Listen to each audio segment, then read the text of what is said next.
Après le déjeuner, la visite de Pékin se poursuit avec le parc de Beihai. À l'extrémité nord de ce parc, un chemin à travers les roseaux nous amène vers un jardin classique chinois composé de cours intérieures organisées autour d'un plan d'eau et dont les travaux ont été supervisés par l'empereur Qianlong.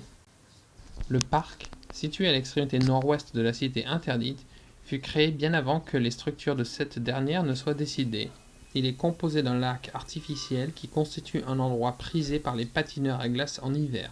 Avec la terre extraite pour creuser ce lac, une île fut érigée au milieu de celui-ci. Cet ensemble est très typique des complexes des temples. Il est constitué par une alternance de portiques et de temples contenant des Bouddhas, soit dédiés aux prières, soit protecteurs. Les temples, de forme rectangulaire, ont leur entrée sur la partie longue du rectangle. Lorsqu'on rentre, un mur intérieur nous fait face, où sont adossées les statues, et auprès desquelles on peut prier. Il est possible de contourner ce mur de chaque côté, et dos à celui-ci, une autre divinité est installée, face à une porte arrière. C'est en suivant ce passage qu'on peut franchir le temple et se diriger vers le portique suivant. La scierie débute toujours par un portique et se termine par un temple ne possédant pas de porte arrière. Ce panneau de 27 mètres de long représente 9 dragons et est le plus long de ce genre en Chine.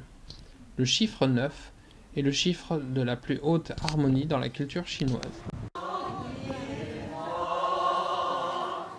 À l'extrémité nord du lac, cet ensemble de kiosques offre un endroit calme et frais pour apprécier la tranquillité des lieux.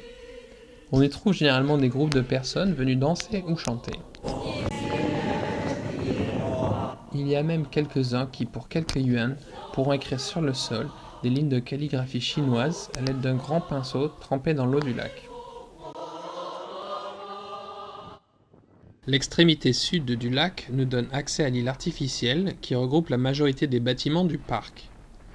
Au sommet de la colline se trouve une pagode frappée de l'effigie de la divinité lama Yamantaka.